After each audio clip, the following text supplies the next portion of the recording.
বেঙ্গল চ্যাপ্টারের সাংবাদিক সম্মেলন আজকে শুরু করতে চলেছি। বাংলা চ্যাপ্টার আমাদের যিনি পশ্চিমবঙ্গের স্টেট কোঅর্ডিনেটর, রাজ্য সম্পাদক,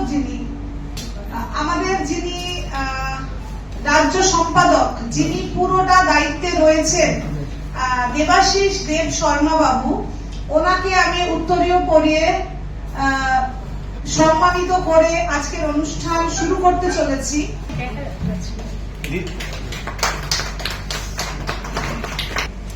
পশ্চিমবঙ্গের শিক্ষাক্ষেত্রে 3টি নতুন কর্মসূচির ঘোষণা করল বেঙ্গল এডুকেশন ফোরাম NEF ও Bengal unaided school organisation. Kolkata press ক্লাবে এক সাংবাদিক সম্মেলনে ডক্টর গীতাঞ্জলি মুখার্জি ও দেবাশিস দেব শর্মা এই উদ্যোগগুলি জনসমক্ষে তুলে ধরেন।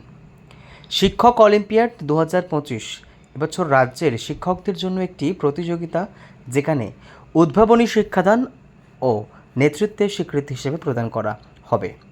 রাষ্ট্রীয় শিক্ষক সম্মান 2025, শিশু দিবস স্কুল স্থাপনা 14ই নভেম্বর নেতাজি ইনডোর স্টেডিয়ামে অনুষ্ঠিত হবে এক সাংস্কৃতিক প্রদর্শনী, যেখানে রাজ্যের বিভিন্ন বিদ্যালয়ের শিক্ষার্থীরা অংশগ্রহণ করবে। নতুন শিক্ষক প্রশিক্ষণ, প্রাক প্রাথমিক ও প্রাথমিক শিক্ষকদের জন্য আধুনিক শিক্ষণ কৌশল ভিত্তিক এক প্রশিক্ষণ কর্মসূচি চালু করা হবে। এই শিক্ষক প্রকৌশল এক শিক্ষাক্ষেত্রে নতুন অধ্যায় শুরু করে বলে তারা আশাবাদী। সরকারি বিদ্যালয়ের platform Bengal unaided school organisation এবং বেঙ্গল এডুকেশন ফোরামের যৌথ উদ্যোগে KK এডুকেশনাল সোসাইটির সহযোগিতায় আমরা আগামী 14ই নভেম্বর নেতাজি ইনডোর স্টেডিয়ামে বাংলার সকল ছাত্রছাত্রী এবং শিক্ষক শিক্ষিকাদের বেটার এডুকেশন এবং সুশিক্ষায় বাংলাকে এগিয়ে নিয়ে যাওয়ার জন্য আজকে আমরা আমাদের কর্মসূচি আমরা সাংবাদিক সম্মেলনে আপনাদের কাছে বলতে পেরেছি। বেটার এডুকেশন নিতে পারে, আর্থিক দিক থেকে কোনো অসুবিধা তাদের যাতে না হয়, তার জন্যই আমাদের মুখ্য উদ্দেশ্য যে একটি ICSE CBSE স্ট্যান্ডার্ডের এডুকেশনের মাত্রায় আমরা প্রত্যন্ত গ্রামের পশ্চিমবাংলার কোনায় কোনায় ছাত্রছাত্রীদেরকে সেই শিক্ষা দেওয়ার জন্য আমাদের বাংলার প্রায় বেসরকারি 1.5 লক্ষ টিচারদেরকে আমরা এক উন্নত মানের বিজ্ঞান নির্ভীক এবং জয়ফুল লার্নিংয়ের ট্রেনিং দেওয়ার ব্যবস্থা করছি। সাধারণ উদ্যোগ বেঙ্গল স্কুল অর্গানাইজেশন আনএডেড এবং national education forum West Bengal chapter যে উদ্যোগটা নিয়েছে, সেই উদ্যোগে একটা অসাধারণ উদ্যোগ এবং আগামী 14ই নভেম্বর এর যে ঝলক সেটা আমরা নেতাজি ইনডোর স্টেডিয়ামে দেখতে পাবো। শিক্ষক, গার্জেন এবং স্টুডেন্টস তাদেরকে সমন্বয় করে যে অসাধারণ কাজ করা যায় এবং প্রত্যেকটা বিষয়কে যে শেয়ার করা যায়, যে ক্রিয়েটিভিটিকে তুলে ধরা যায়, সেটা আপনারা দেখতে পাবেন আগামী 14ই নভেম্বর। আমরা আপনাদেরকে ওদেরকে পুরোপুরি আমরা দেখাবো যে আমরা কি করতে পারি। প্রাইভেট স্কুলের শিক্ষক বা প্রাইভেট স্কুলের যারা কর্ণধার, আমরা সরকারের কাছে এইটাই আবেদন জানাবো যে আমাদের স্কুলগুলো তৈরি করতে গেলে অনেক অসুবিধা হচ্ছে। যেমন আমরা টেক্সট বইগুলো পাচ্ছি না, আমাদের বিদ্যালয়ে অ্যাফিলিয়েশন আছে, অনুমোদন আছে, কিন্তু আমরা টেক্সট বই পাচ্ছি না। আমরা সরকারি স্কুলে যে সমস্ত ট্যাব দেওয়া হয়, জামা কাপড় দেওয়া হয়, এগুলোও আমরা কিন্তু পাচ্ছি না। এবং এই সমস্ত প্রাইভেট স্কুলে যে সমস্ত অভিভাবকরা আছেন তারা অনেক গরিব, তারা অত্যন্ত গরিব, কিন্তু তারা তো পাকিস্তানের লোক না, তারা তো বাংলাদেশের লোক না, তারা তো পশ্চিমবাংলারই মানুষ। তাহলে কেন সরকার আমাদেরকে এই সাহায্য থেকে বঞ্চিত রাখবেন? কারণ আর্টিফিশিয়াল ইন্টেলিজেন্সও কিন্তু AI is the creation of human mind, আর human mind should be always evolving. তো we shouldn't be challenged or we shouldn't face any challenge for artificial intelligence, because we have created that and we should have full control over that, and that is the challenge that we should have the control over. যেরকম computers এসেছিল তখন বলেছিল সবার চাকরি চলে যাবে, অনেক এরকমই AI হওয়ার পরেও আমাদের কিন্তু চাকরিটা চ্যালেঞ্জে নয়। If we are upgrading ourself, আমরা যদি নিজের ব্রেনের সফটওয়্যারটাকে আপডেট রাখি, তাহলে কোনোটাই কিন্তু চ্যালেঞ্জ নয়, because human mind is the best creation of god. So এটা কিন্তু কোনোটাই চ্যালেঞ্জ নয় আমাদের জন্যে।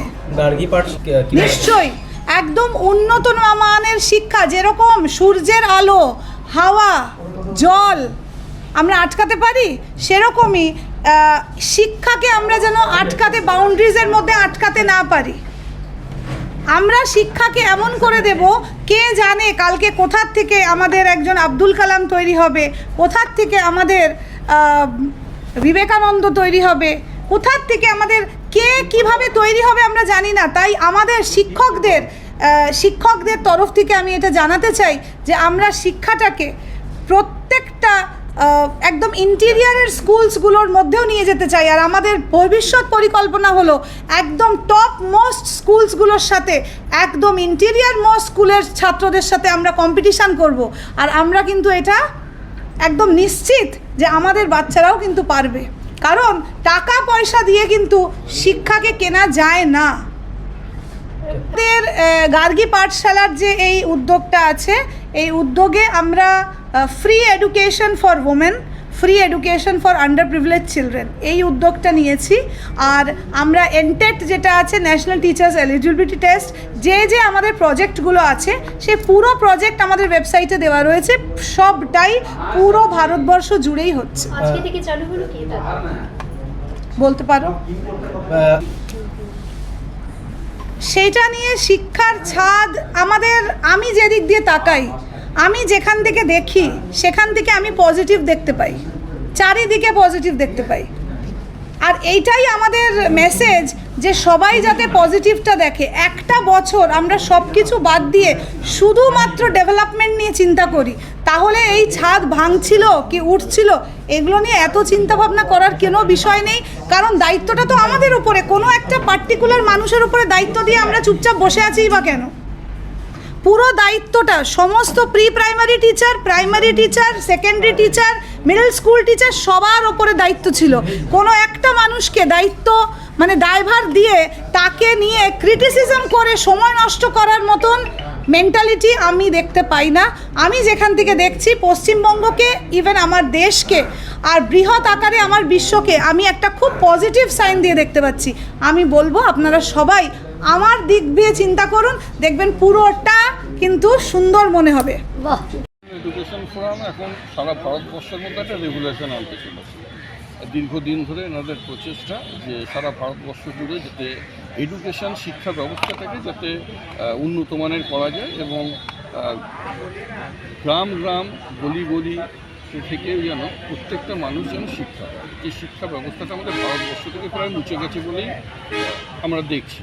কারণ কি আমরা দীর্ঘদিন হিউম্যান রাইটস নিয়ে কাজ করছি। আমি প্রতিটা মঞ্চে একটা কথা বলি যে শিক্ষার কোনো বিকল্প নেই। আমাদের বাবা সাহেব আম্বেদকরও বলে গেছে রাজনৈতিক মানুষরা আসবে যাবে, তারা সব কিছুই দেবে, যেটা দেবে না সেটা শিক্ষা। কেন শিক্ষা হচ্ছে জাতির মেরুদণ্ড, আর শিক্ষাই মানুষের চেতনা আনে, শিক্ষাই বিকাশ ঘটায়।